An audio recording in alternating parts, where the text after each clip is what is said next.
ಅಮ್ಮೋ ಇವತ್ತು ಕೊಟ್ಟಿರೋ ಕೆಲಸದಿಂದೆ ನನ್ನ ಕೈಲಿ ಆಗ್ತಿಲ್ಲ, ಇನ್ನೂ ಅಂದರೆ ಖಂಡಿತ ಆಗಲ್ಲಪ್ಪ ಅಂತ ನಿತ್ಯಾಳ ಮಾತಿಗೆ ಅನ್ವಿತಾ ಅಂದ್ಲು.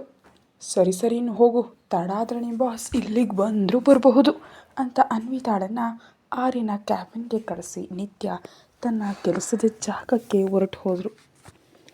ಇತ್ತ ಆರ್ಯನ ಕ್ಯಾಬಿನಲ್ಲಿ ಅನ್ವಿತಾ ಹೊರಗೆ ಹೋದ್ಮೇಲೆ ಏನೋ ಅವಳಿಗೆ ನಾನು ಏನಾದರೂ ಅಂದ್ಬಿಡ್ತೀನಿ ಅಂತ ತುಂಬ ಫೀಲ್ ಆಗ್ತಿರೋ ಹಾಗಿದೆ ನೀನು ಅಂತ ಕೆಲಸ ಮಾಡತ್ಲೇ ವಿಜಯ್ಗೆ ಆರ್ಯ ಅಂದ. ಅಬ್ಬಾ ಅದೆಲ್ಲ ಏನೂ ಇಲ್ಲ ಕಣೋ, ನಿಜವಾಗಿಯೂ ಹಸಿವಾಗಿದ್ದಕ್ಕೆ ಬಂದೆ ಅಂತ ಅಂದ ವಿಜಯ್. ನಿನ್ನ ಬುದ್ಧಿವಂತಿಕೆಗಳೆಲ್ಲ ನನ್ನ ಹತ್ರ ತೋರಿಸ್ಬೇಡ, ಬಡಿಸು, ನಾನು ಕೈ ತೊಳ್ಕೊಂಡು ಬರ್ತೀನಿ ಅಂತ ಆರ್ಯ ಕೈ ತೊಳೆಯೋದಕ್ಕೆ ಹೋದ. ಇನ್ನು ಆರ್ಯ ಮತ್ತು ವಿಜಯ್ ಸುಮ್ಮನೆ ಊಟ ಮುಗಿಸಿದ ನಂತರ ಅನ್ವಿತಾ ಒಳಗೆ ಬಂದು ತನ್ನ ಸೀಟ್ನಲ್ಲಿ ಕೂತು ಮತ್ತೆ ತನ್ನ ಕೆಲಸವನ್ನು ಶುರು ಮಾಡಿದ್ಲು. ವಿಜಯ್ ಅನ್ವಿತಾಳ ಕಡೆ ನೋಡಿ ಅವಳು ಮುಂದಿದ್ದ ಫೈಲ್ಗಳನ್ನ ಕಂಡು ಆರ್ಯನಿಗೆ ಏನೋ ಇಷ್ಟೊಂದು ಫೈಲ್ಗಳಿವೆ ಅಲ್ಲಿ ಅಂತ ಕೇಳ್ದ. ಅವನ್ನೆಲ್ಲ ಓದಿ ಅರ್ಥ ಮಾಡ್ಕೊಳ್ಳೋದಕ್ಕೆ ನಾನೇ ಹೇಳಿದ್ದು ಅಂತಂದ ಆರ್ಯ. ಅವು ಮೊದಲೇ ಓದಿರೋ ಫೈಲ್ಗಳೇ ಅಲ್ವೇನೋ, ಮತ್ತೆ ಯಾಕೆ ಅವಳಿಗೆ ಕೊಟ್ಟೆ ಅಂತ ವಿಜಯ್ ಗೊಂದಲದಿಂದ ಕೇಳ್ದ. ಆ ವಿಷಯ ನಿನಗೆ ನನಗೆ ಗೊತ್ತು, ಅವಳಿಗೆ ಗೊತ್ತಿಲ್ಲ ಅಲ್ವಾ ಅಂದ ಆರ್ಯ. ಏಯ್ ಪಾಪ ಕಣೋ, ಹಾಗೆಲ್ಲ ಮಾಡಬಾರ್ದು ಕಣೋ ಅಂತ ಅಂದ ವಿಜಯ್. ಆಹಾ ಹೌದಾ, ಹಾಗಾದರೆ ಅವೆಲ್ಲವನ್ನು ನೀನೇ ಓದು, ಅವಳ ಕೆಲಸವನ್ನು ಅವಳು ಮಾಡ್ತಾಳೆ ಅಂತಂದ ಆರ್ಯ. ರಾಕ್ಷಸ ಕಣೋ ನೀನು, ನಿಂಗೆ ಸ್ವಲ್ಪನೂ ಮನಸ್ಸೇ ಇಲ್ಲ ಅಂತ ಆರ್ಯನನ್ನು ಬೈತಾ ಅಲ್ಲಿಂದ ತನ್ನ ಕ್ಯಾಬಿನ್ಗೆ ಹೊರಟು ಹೋದ ವಿಜಯ್. ಹೌದೌದು, ನನಗೆ ಮನಸ್ಸಿಲ್ಲ ಅಂತ ಹೇಳ್ತೀಯಾ, ಹಸಲಿಗೆ ಇರಬೇಕಾದವ್ರಿಗೆ ಇಲ್ಲಿ ಮನಸ್ಸಿಲ್ಲ ಅಂತ ಅನ್ವಿತಾಳನ್ನು ನೋಡ್ತಾ ಆರ್ಯ ಅಂದ್ಕೊಂಡ. ಹಾಗೆ ಸಾಯಂಕಾಲದವರೆಗೂ ಕೆಲಸ ಮಾಡಿದ್ರೂ ಅರ್ಧದಷ್ಟು ಫೈಲ್ಗಳು ಮಾತ್ರ ಮುಗಿದಿದ್ವು. ಪಾಪ ಅನ್ವಿತಾಳಿಗೆ ಆಫೀಸ್ ಸಮಯ ಮುಗಿತಾ ಬಂದಿದ್ದರಿಂದ ನಿತ್ಯ ಅನ್ವಿತಾಗೆ ಫೋನ್ ಮಾಡಿದ್ಲು. ಫೋನ್ ಬಂದಿದ್ದರಿಂದ ಹಾಗೂ ಆಫೀಸ್ ಸಮಯ ಮುಗ್ದಿದ್ದರಿಂದ ಅನ್ವಿತಾ ಆರ್ಯನ ಕಡೆ ನೋಡಿದ್ಲು. ಅವು ಮುಗಿದ್ವಾ ಅಂತ ಕೇಳ್ದ ಆರ್ಯ. ಅರ್ಧ ಮಾತ್ರ ಮುಗ್ದಿದೆ ಸರ್ ಅಂತ ಅನ್ವಿತಾ ಹೇಳಿದ್ಲು. ಅವು ಮುಗಿದ ಮೇಲೆಯೇ ನೀನು ಮನೆಗೆ ಹೋಗಬೇಕು ಅಂತ ಆರ್ಯ ಕರುಣೆ ಇಲ್ಲದೆಯೇ ಹೇಳ್ದ. ದೊಡ್ಡ ಕಳ್ಳ ಇವನು, ನನ್ನ ಮೇಲೆ ಎಷ್ಟು ಸೇರಿಟ್ಕೊಂಡಿದ್ಯಾ, ನನಗೂ ಒಂದಿನ ಬರುತ್ತೆ, ಆವತ್ತಿನ ವಿಷಯ ನೋಡ್ಕೋತೀನಿ ಅಂತ ಮನಸ್ಸಿನಲ್ಲೇ ಅಂದ್ಕೊಳ್ತಾ ನಿತ್ಯಾಳ ಫೋನ್ ತೆಗೆದುಕೊಂಡು, ನಿತ್ಯ ನನಗಿನ್ನೂ ಕೆಲಸ ಇದೆ, ನೀನು ಮನೆಗೆ ಹೋಗು, ನಾನು ಆಟೋದಲ್ಲಿ ಮನೆಗೆ ಬರ್ತೀನಿ ಅಂತ ಅಂದ್ಲು ಅನ್ವಿತಾ. ಆದರೆ ನೀನೊಬ್ಬಳೇ ಹೇಗೆ ಬರ್ತೀಯಾ, ನಿಜಕ್ಕೂ ನೀನೀಗ ಗರ್ಭಿಣಿ ಕೂಡ ಅಲ್ವಾ ಅಂದ್ಲು ನಿತ್ಯ. ಆ ಮಾತಿಗೆ ಅನ್ವಿತಾ ಆರ್ಯನ ಕಡೆ ನೋಡಿದ್ಲು. ಏನು ಪರವಾಗಿಲ್ಲ ನಿತ್ಯ, ಒಂದು ವೇಳೆ ಆಟೋ ಸಿಗ್ದಿದ್ರೆ ನಿನಗೆ ಫೋನ್ ಮಾಡ್ತೀನಿ, ನೀನು ಹೋಗು ಮನೆಗೆ ಅಂತ ಫೋನ್ ಕಟ್ ಮಾಡಿ ಮತ್ತೆ ಫೈಲ್ಗಳನ್ನು ಓದೋದಕ್ಕೆ ಶುರು ಮಾಡಿದ್ಲು. ಆರ್ಯನ ಕೆಲಸ ಮುಗ್ದಿದ್ರೂ ಅನ್ವಿತಾ ಕೆಲಸ ಮಾಡ್ತಿದ್ದಾಳೆಯೋ ಇಲ್ವೋ ಅಂತ ನೋಡಲು ಆಫೀಸ್ನಲ್ಲೇ ಕೂತಿದ್ದ. ಸಾಯಂಕಾಲ 6:30 ಆಗ್ತಿದ್ದಂತೆ ಅನ್ವಿತಾಗೆ ತುಂಬ ಸುಸ್ತಾದಂತಾಯಿತು. ಆರ್ಯನ ಕಡೆ ನೋಡಿದ್ರೆ ಅವನು ಫೋನ್ನಲ್ಲೇನೋ ಗೇಮ್ ಆಡ್ತಾ ತುಂಬ ಬ್ಯುಸಿಯಾಗಿದ್ದ. ಸರ್ ಅಂತ ಮೆಲ್ಲಗೆ ಕರೆದ್ಲು ಅನ್ವಿತಾ. ಏನು ಅಂದ ಅವಳ ಕಡೆ ನೋಡದೆ. ವಾಶ್ರೂಮ್ಗೆ ಹೋಗಿ ಬರ್ತೀನಿ ಸರ್ ಅಂದ್ಲು. ಸರಿ ಹೋಗು ಅಂದ ಆರ್ಯ. ಅನ್ವಿತಾ ವಾಶ್ರೂಮ್ಗೆ ಹೋಗಿ ಮುಖ ತೊಳ್ಕೊಂಡು ಹೊರಗೆ ಬಂದಾಗ ಅಲ್ಲಿ ಪ್ಯೂನ್ ಕಾಣಲು ಅಣ್ಣ ಅಂತ ಅವ್ರನ್ನ ಕರೆದ್ಲು. ನನ್ನಮ್ಮ ಅಂದರು ಅವರು ಅನ್ವಿತಾ ಹತ್ರ ಬಂದು. ಹೌದಣ್ಣ, ನಂಗೆ ತುಂಬ ಸುಸ್ತಾಗ್ತಿದೆ, ಕ್ಯಾಂಟೀನಿಂದ ಒಂದು ಜ್ಯೂಸ್ ತಂದು ಕೊಡ್ತೀರಾ ಅಂತ ಕೇಳಿದ್ಲು. ಹೌದಾ ತಾಯಿ, ನೀನು ಇಲ್ಲೇ ಕೂತ್ಕೋ ಅಮ್ಮ, ನಾನು ಇವಾಗಲೇ ತರ್ತೀನಿ ಅಂತ ಅವರು ಹೋಗಿ 2 ನಿಮಿಷದಲ್ಲಿ ಜ್ಯೂಸನ್ನು ತಂದು ಕೊಟ್ಟರು. ಅನ್ವಿತಾಗೆ ತಲೆ ಸುತ್ತಿದಂತಾಗಿ ಒಂದು ಕುರ್ಚಿಯಲ್ಲಿ ತಲೆ ಹಿಡಿದು ಕೂತಿದ್ಲು. ಅವ್ರು ಬರುವಷ್ಟರಲ್ಲಿ ಆರೋಗ್ಯ ಸರಿ ಇಲ್ಲದಿದ್ದರೆ ಮನೆಗೆ ಹೋಗಬಾರ್ದೇನಮ್ಮ ಅಂದರು ಅವರು. ಪರವಾಗಿಲ್ಲ ಅಣ್ಣ, ಸ್ವಲ್ಪ ಜಾಸ್ತಿ ಕೆಲಸ ಇದೆ, ಅದಕ್ಕಿದ್ದೀನಿ ಅಂಥೇಳಿ ಆ ಜ್ಯೂಸ್ ಕುಡಿದು ಸುಧಾರಿಸ್ಕೊಂಡು ಥ್ಯಾಂಕ್ಸ್ ಅಣ್ಣ ಅಂಥೇಳಿ ಆರ್ಯನ ಕ್ಯಾಬಿನ್ಗೆ ಮತ್ತೆ ಹೋದ್ಲು ಅನ್ವಿತಾ. CC ಕ್ಯಾಮರಾದಿಂದ ಆರ್ಯ ಇದನ್ನೆಲ್ಲ ನೋಡುತ್ತಲೇ ಇದ್ದ. ಇವಳಿಗೇನಾಯಿತು ಹೀಗೆ ತಲೆ ಹಿಡಿದು ಕೂತಿದ್ದಾಳೆ? ಈ ಕೆಲಸಕ್ಕೆ ಹೀಗಾದರೆ ಮುಂದೆ ಏನಾಗುತ್ತೋ ಏನೋ ಪಾಪ ಅಂದ್ಕೊಂಡ. ಹಾಗೆ ರಾತ್ರಿ 8 ಗಂಟೆವರೆಗೂ ಕೆಲಸ ಮಾಡುತ್ತಲೇ ಇದ್ಲು ಅನ್ವಿತಾ. ಆದರೂ ನಮ್ಮ ಆರ್ಯನಿಗೆ ಸ್ವಲ್ಪವೂ ಕರುಣೆ ಬರಲಿಲ್ಲ. ಅವನಿಗೆ ಹಸಿವಾದ್ದರಿಂದ ಆಗ ಇವತ್ತು ಮಾಡಿ ಸಾಕು, ಮನೆಗೆ ಹೋಗು ಅಂದ. ಆ ಮಾತು ಕೇಳಿದ ತಕ್ಷಣ ಜೀವ ಬಂದಂತಾಯ್ತು ಅನ್ವಿತಾಗೆ. ಸರಿ ಸರ್ ಅಂತ ಫೈಲ್ಗಳನ್ನ ಜೋಡಿಸಿಟ್ಟು ತನ್ನ ಹ್ಯಾಂಡ್ ಬ್ಯಾಗ್ ಹಿಡಿದು ಲಿಫ್ಟ್ ಹತ್ತೋದಕ್ಕೆ ಹೋದ್ಲು. ಆರ್ಯ ಕೂಡ ಅನ್ವಿತಾ ಹಿಂದೆಯೇ ಆ ಲಿಫ್ಟ್ ಒಳಗೆ ಬಂದ. ಅನ್ವಿತಾ ಲಿಫ್ಟ್ನಲ್ಲಿ ನಿತ್ಯಾಗೆ ಫೋನ್ ಮಾಡಿ ತಾನು ಮನೆಗೆ ಬರ್ತಿರೋ ವಿಷಯ ತಿಳಿಸಿದ್ಲು. ಓಕೆ, ಆದರೆ ನೀನು ಬರ್ತೀಯಾ ಅಥವಾ ನಾನು ಬರಬೇಕಾ ಅಲ್ಲಿಗೆ ಅಂತ ಕೇಳಿದ್ಲು ನಿತ್ಯ. ಪರವಾಗಿಲ್ಲ ನಿತ್ಯ, ನಾನು ಬರ್ತೀನಿ. ನೀನು ಇಷ್ಟು ದೂರ ಯಾಕೆ ಬರ್ತೀಯಾ? ನಾನೇ ಆಟೋದಲ್ಲಿ ಬರ್ತೀನಿ ಅಂದ್ಲು ಅನ್ವಿತಾ. ಸರಿ, ಜಾಗ್ರತೆಯಾಗಿ ಬಾ ಅಂತ ನಿತ್ಯ ಫೋನ್ ಕಟ್ ಮಾಡಿದ್ಲು.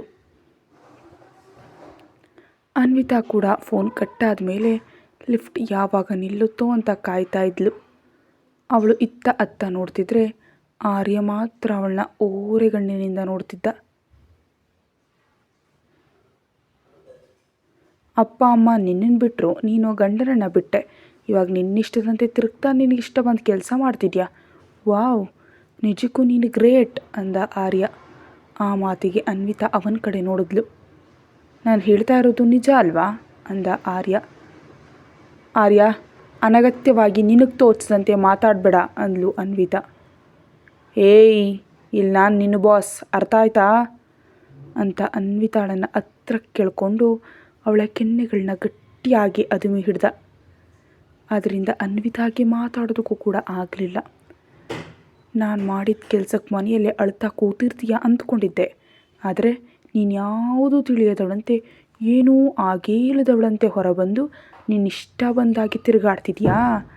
ಇವಾಗ ನಿನ್ನನ್ನು ಕೇಳೋದಕ್ಕೆ ಅಪ್ಪ ಅಮ್ಮ ಅಣ್ಣ ಯಾರೂ ಇಲ್ಲ. ಗಂಡ ಅಂದರೆ ನಿನಗೆ ಲಕ್ಷ್ಯವೇ ಇಲ್ಲ. ಅಷ್ಟಕ್ಕೂ ಗಂಡ ಬದುಕಿರುವಾಗಲೇ ತಾಳಿ ಕಿತ್ತು ಹಾಕಿರೋ ವೀರವನಿತೆ ಅಲ್ವ ನೀನು ಅಂತ ಹಲ್ಲು ಕಿರಿಯುತ್ತಾ ಹಿಡ್ದ ಆರ್ಯ. ಅನ್ವಿತಾಗೆ ಕೆನ್ನೆ ನೋವಾದ್ರಿಂದ ಅವನ ಕೈಗಳನ್ನ ತಳ್ಳಿ, ಏನು ಮಾಡ್ತಿದ್ಯಾ ಆರ್ಯ ಅಂದ್ಲು. ಏನು ಬೇಕಾದರೂ ಮಾಡ್ತೀನಿ, ನೀನೇನು ಮಾಡ್ತೀಯಾ ಅಂದ ಆರ್ಯ ಸೊಕ್ಕಿನಿಂದ. ಆರ್ಯ, ಇದು ಆಫೀಸ್, ಹೀಗೆ ಮಾತಾಡೋದಕ್ಕೆ ಚೆನ್ನಾಗಿರಲ್ಲ ಅಂತ ಬೆರಳು ತೋರಿಸಿ ಹೇಳಿದ್ಲು ಅನ್ವಿತಾ. ಇದು ನನ್ನ ಆಫೀಸ್, ಇಲ್ಲಿ ನನ್ನನ್ನು ಕೇಳೋರು ಯಾರೂ ಇಲ್ಲ. ನನ್ನ ಇಷ್ಟ ಬಂದ ಹಾಗೆ ಮಾಡ್ತೀನಿ. ನಿನಗೆಷ್ಟು ನೋವು ಕೊಡಬೇಕೋ ಅಷ್ಟನ್ನು ಕೊಟ್ಟು ತೀರಿಸ್ಕೊಳ್ತೀನಿ ಅಂದ. ನಿನಗೆಷ್ಟು ನೋವು ಕೊಟ್ಟಿದ್ದೀನೋ ಅದಕ್ಕಿಂತ ಹೆಚ್ಚು ನೋವನ್ನು ನಾನು ಅನುಭವಿಸಿದ್ದೀನಿ ಆರ್ಯ ಅಂತ ಅನ್ವಿತಾ ಮನಸ್ಸಿನಲ್ಲೇ ಅಂದ್ಕೊಂಡ್ಳು. ನನ್ನನ್ನು ಹುಚ್ಚನನ್ನಾಗಿ ಮಾಡಿ ಆಟ ಆಡಿಸಿ ಇವಾಗ ನೀನು ಮಾತ್ರ ಏನೂ ಮಾಡಿದವಳಂತೆ ನನ್ನೆದುರು ಇಷ್ಟು ಗಾಂಭೀರ್ಯದಿಂದ ತಿರುಗ್ತಿದೆಯಲ್ಲ, ನಿನಗೆ ನಾಚಿಕೆ ಇದೆಯಾ? ನಿನ್ನಂಥ ಹೆಣ್ಣಿನ ಜೊತೆ ಮಾತಾಡೋದೇ ತಪ್ಪು ಅಂದ ಆರ್ಯ ಕೋಪದಿಂದ. ಹಾಗಿದ್ಮೇಲೆ ನನ್ನ ಹತ್ರ ಮಾತಾಡಬೇಡಿ, ನಂಗೆ ದೂರ ಆಗಿರಿ. ಈಗಾಗಲೇ ನನಗೆ ಆಗಬೇಕಾದ ಶಿಕ್ಷೆ ಕೊಟ್ಟಿದ್ದೀರಲ್ಲ, ಇನ್ನು ಸಾಕು ಅಂದ್ಲು ಅನ್ವಿತಾ. ನಿನಗದು ಒಂದೇ ಶಿಕ್ಷೆ ಅಲ್ಲ, ಇನ್ನೂ ಕೊಡುತ್ತಲೇ ಇರ್ತೀನಿ. ನನ್ನ ಕೈಗೆ ಸಿಕ್ಕ ಮೇಲೆ ನಿನಗೆ ತಪ್ಪಿಸ್ಕೊಳ್ಳೋದಕ್ಕೆ ಸಾಧ್ಯ ಇಲ್ಲ ಅಂದ. ಅಷ್ಟರಲ್ಲಿ ಲಿಫ್ಟ್ ಬಾಗಿಲು ತೆರೀತು. ಅನ್ವಿತಾ ಹೊರಗೆ ಹೋಗಲು ಪ್ರಯತ್ನಿಸಿದ್ಲು. ಆದರೆ ಆರ್ಯ ಅವಳ ಕೈ ಹಿಡಿದು ನಿಲ್ಲಿಸ್ದ. ನಾನಿಲ್ಲಿ ಮಾತಾಡ್ತಿದ್ರೆ ನೀನು ನಿನ್ನ ಪಾಡಿಗೆ ಹೋಗ್ತಿದ್ಯಲ್ಲ, ತುಂಬ ಧೈರ್ಯ ಬಂದಿದೆ ಅಲ್ಲ ನಿನಗೆ ಅಂದ. ಅನ್ವಿತಾ ಅವನನ್ನು ನೋಡ್ತಿರುವಾಗಲೇ ಅವಳನ್ನ ದಾಟಿ ತನ್ನ ಕಾರಿನ ಕಡೆ ಹೋದ. ಅನ್ವಿತಾ ಹೊರಗೆ ನಡೀತಾ, ನನ್ನ ಮೇಲೆ ಇಷ್ಟೊಂದು ಕೋಪ ಇರೋದು ಸಹಜವೇ ಆರ್ಯ, ಆದರೆ ನೀನು ಹೀಗೆ ಮಾತಾಡ್ತಿದ್ರೆ ನಾನು ತಡ್ಕೊಳ್ಳೋದಕ್ಕಾಗ್ತಿಲ್ಲ. ಈಗಾಗಲೇ ನಿನ್ನನ್ನು ದೂರ ಮಾಡಿಕೊಂಡು ನಾನು ನರಕ ಅನುಭವಿಸ್ತಿದ್ದೀನಿ, ಅದು ಯಾರಿಗೂ ತಿಳಿಯೋದು ಅಂತ ಕಣ್ಣೀರು ಒರೆಸ್ಕೊಳ್ತಾ ಆಟೋ ಹತ್ತಿದ್ಲು. ಆ ಆಟೋವನ್ನೇ ಹಿಂಬಾಲಿಸಿದ ಆರ್ಯ ಅನ್ವಿತಾ ಮನೆ ಸೇರಿದ ಮೇಲೆ ತಾನು ಮನೆಗೆ ಹೋದ. ಅನ್ವಿತಾ ಮನೆಗೆ ಹೋದ್ಮೇಲೆ, ಆರ್ಯ, ನನ್ನ ಮೇಲೆ ಎಷ್ಟು ಕೋಪ ಇದೆ ನಿನಗೆ. ಈಗ ನಮ್ಮ ಮಗು ನನ್ನ ಹೊಟ್ಟೆಯಲ್ಲಿ ಬೆಳೀತಿದೆ ಅಂತ ತಿಳಿದ್ರೆ ಆ ಕೋಪ ಸ್ವಲ್ಪ ಆದರೂ ಕಡಿಮೆ ಆಗುತ್ತಾ ಅಂತ ಅಂದ್ಕೊಂಡ್ಳು.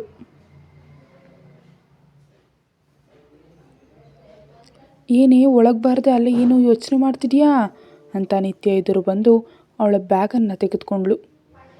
ಏನಿಲ್ಲ ನಿತ್ಯ, ಆರ್ಯನಿಗೆ ನನ್ನ ಗರ್ಭಿಣಿ ವಿಷಯ ತಿಳಿದ್ರೆ ಅವನ ಕೋಪ ಕಡಿಮೆ ಆಗತ್ತೀಯಾ ಅಂತ ಯೋಚಿಸ್ತಿದ್ದೆ ಅಂದ್ಲು. ಹೇಳ್ಬಿಡ್ತೀಯಾ ಅನ್ವಿತಾ ಅಂತ ನಿತ್ಯ ಕೇಳಿದ್ಲು. ಹ್ಞೂ ಹೇಳೋದಕ್ಕೆ ನಂಗೆ ಧೈರ್ಯ ಇಲ್ಲ. ಅವನೇನಾದರೂ ತಪ್ಪಾಗಿ ಮಾತಾಡಿದ್ರೆ ನಾನು ತಡ್ಕೊಳ್ಳೋದಕ್ಕಾಗಲ್ಲ. ಅವನಿಗೆ ಹೇಳದಿರೋದೇ ವಾಸಿ ಅಂದ್ಲು ಅನ್ವಿತಾ. ಆದರೆ ನೀನು ಹೇಳದಿದ್ರೂ ಇನ್ನು ಕೆಲವೇ ದಿನಗಳಲ್ಲಿ ನೀನು ಹೊಟ್ಟೆ ಬೆಳೆಯೋದನ್ನು ಕಂಡು ಅವನಿಗೆ ತಿಳಿಯುತ್ತೆ ಅಲ್ವಾ ಅಂತ ಅಂದ್ಲು ನಿತ್ಯ. ಆಗ ನೋಡೋಣ ಬಿಡು. ಇವತ್ತು ತುಂಬ ಸುಸ್ತಾಗ್ತಿದೆ. ಆರ್ಯ ಕರುಣಿಯೇ ಇಲ್ಲದೆ ಇಷ್ಟೊಂದು ಕೆಲಸ ಮಾಡಿಸ್ತಾ ಅಂತ ಬೈತಾ ಅನ್ವಿತಾ ಫ್ರೆಶ್ ಆಗಿ ಬಂದ್ಲು. ಅನ್ವಿತಾ ಬರ್ತಿದ್ದಂತೆ ನಿತ್ಯ ಊಟ ಬಡಿಸಿದ್ಲು. ಮಧ್ಯಾಹ್ನ ತಿಂದಿದೆ, ಇನ್ನೂ ತಿಂದಿರಲಿಲ್ಲ ಅಲ್ವಾ ಅಂದ್ಲು. ಸಾಯಂಕಾಲ ತುಂಬ ಹಸಿವಾಯಿತು ನಿತ್ಯ, ಸುಸ್ತಾದಂತೂ ಆಯಿತು.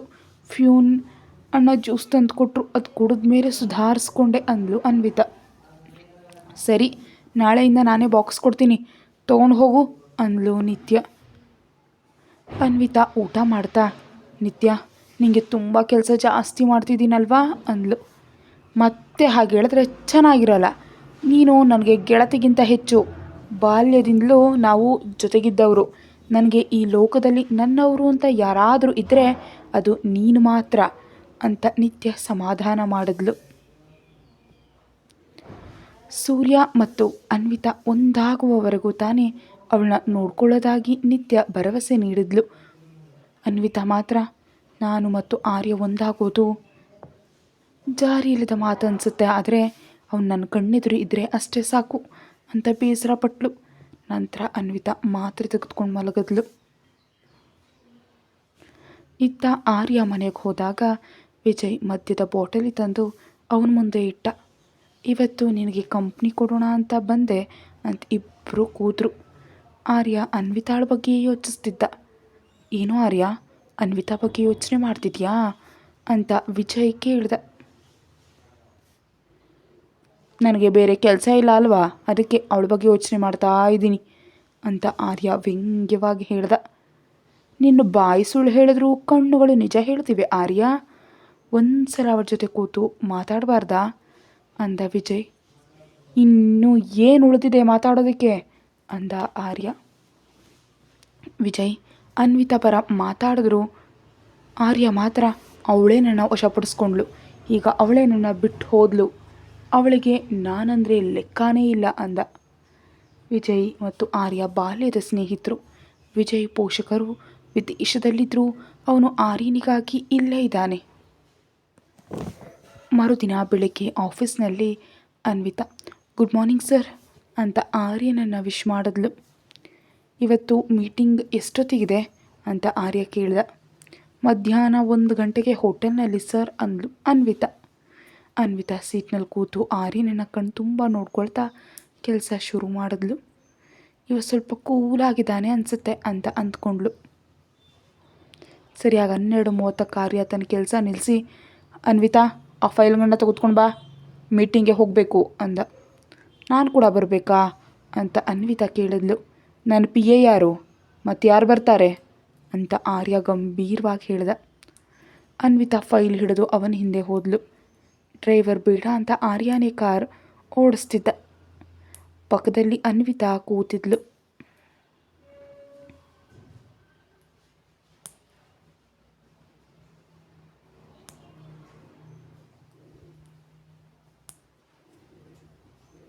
ಇಬ್ಬರು ಮೀಟಿಂಗ್ ನಡೆಯುವಂತಹ ಹೋಟೆಲ್ ತಲುಪೋದಕ್ಕೆ 45 ನಿಮಿಷ ಬೇಕಾಯಿತು.